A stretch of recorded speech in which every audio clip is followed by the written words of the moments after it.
जय महाकाल। भय मोचन भगवान शिव आप सभी को निर्भयता और अमरता का वरदान प्राप्त करें। इसी कामना के साथ मैं आनंदाचार्य आप सभी साथियों का स्वागत करता हूं। दर्शकों, आज एक बार फिर से मैं मंदिर की बात करने वाला हूं। मैं आज उन तमाम प्रश्नों का उत्तर देने वाला हूं जो आपके मन में उत्पन्न हो रहे हैं। मैं आपको बताने वाला हूं कि मंदिर की महत्ता क्या है, मंदिर का ऊपरी हिस्सा गुंबदनुमा क्यों होता है, मंदिर के शीर्ष का क्या महत्व है, मंदिर का गर्भगृह हमें किस प्रकार से प्रभावित करता है, मंदिर में शीश झुकाने से क्या प्राप्त होता है, मंदिर के परिक्रमा क्यों की जाती है। ये सारे प्रश्नों के उत्तर हम देने वाले हैं। दर्शकों, मैं आप सभी को बताऊं कि मंदिर पूजा का स्थान है जहां किसी देवी या देवता की मूर्ति की मंत्रोच्चार एवं संपूर्ण शास्त्रोक्त विधि विधान के साथ प्राण प्रतिष्ठा की गई है। मंदिर वह स्थान है जहां प्रतिदिन सैकड़ों श्रद्धालु शीश नवाते आते हैं।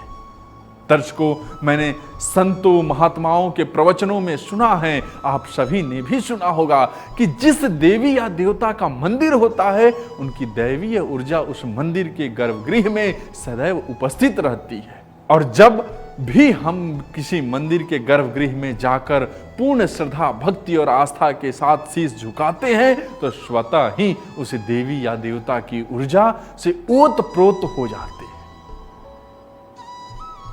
वह ऊर्जा देवी या देवता की मूर्ति से हमारी ओर प्रवाहित होकर हमें आशीष देती है।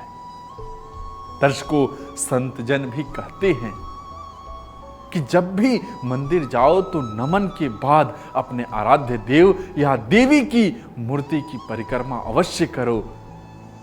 ऐसा इसलिए क्योंकि आप सामान्य से कुछ अधिक समय तक उस दिव्य ऊर्जा के सानिध्य में रह सकते हैं। आप उसके दैवीय प्रभाव से अधिक लाभान्वित हो सकते हैं। आप पर उस देवी या देवता की ऊर्जा और आशीष का सकारात्मक प्रभाव पड़े। दर्शकों, किसी भी मंदिर में परिक्रमा घड़ी की सुई की दिशा में यानी कि क्लॉकवाइज की जाती है।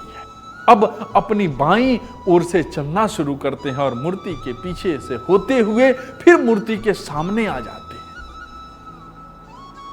मूर्ति में किसी व्यक्ति को कितनी बार परिक्रमा करनी है इसकी कोई निश्चित संख्या तो नहीं है, लेकिन 5, 11, 21, 51, 108 या इससे अधिक बार भी की जाती है। दर्शकों, क्या कभी आपने सोचा है कि प्राचीन मंदिरों में कुआं या कोई जलाशय क्यों होता है? कभी इस बात पर विचार किया है कि हम परिक्रमा क्यों लगाते हैं और यह परिक्रमा एक विशेष दिशा में ही क्यों होती है?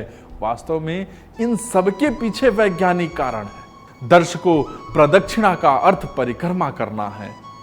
उत्तरी गोलार्ध में प्रदक्षिणा घड़ी की सुई की दिशा में की जाती है। इस धरती के उत्तरी गोलार्ध में यह एक स्वाभाविक प्रक्रिया है। यदि आप गौर से देखें तो नल की टोटी खोलने पर पानी हमेशा घड़ी की सुई की दिशा में मुड़कर बाहर गिरेगा। यदि आप दक्षिणी गोलार्ध में चले जाएं और वहां नल की टोटी खोले तो पानी घड़ी की सुई की उल्टी दिशा में मुड़कर बाहर गिरेगा। बात सिर्फ पानी की ही नहीं है, पूरा का पूरा ऊर्जा तंत्र इसी तरह से काम करता है। दर्शकों, उत्तरी गोलार्ध में यदि कोई शक्ति स्थान है और आप उस स्थान की ऊर्जा को ग्रहण करना चाहते हैं तो आपको घड़ी की सुई की दिशा में परिक्रमा लगानी चाहिए। यदि आप ज्यादा फायदा उठाना चाहते हैं तो आपके बाल गीले होने चाहिए। इसी तरह और ज्यादा लाभ प्राप्त करने के लिए आपके कपड़े भी गीले होने चाहिए। अगर आपको इससे भी ज्यादा लाभ उठाना है तो आपको इस स्थान की परिक्रमा नग्न अवस्था में करनी चाहिए। परंतु दर्शकों, गीले कपड़े पहनकर परिक्रमा करना नंगे घूमने से बेहतर है, क्योंकि शरीर बहुत जल्दी सूख जाता है जबकि कपड़े ज्यादा देर तक गीले रहते हैं। ऐसे में किसी शक्ति स्थान की परिक्रमा गीले कपड़ों में करना सर्वोत्तम होता है। आप उस स्थान की ऊर्जा का सबसे अच्छे तरीके से ग्रहण कर पाएंगे। यही कारण है कि पहले हर मंदिर में एक जल कुंड जरूर होता था, जिसे आमतौर पर कल्याणी कहा जाता था।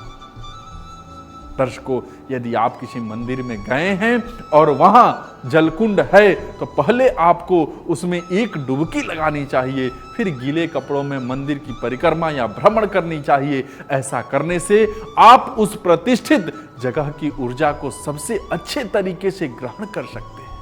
आज के लिए बस इतना ही। आप सबको हमारा कार्यक्रम कैसा लगा जरूर बताइएगा। बहुत बहुत धन्यवाद। जय महाकाल।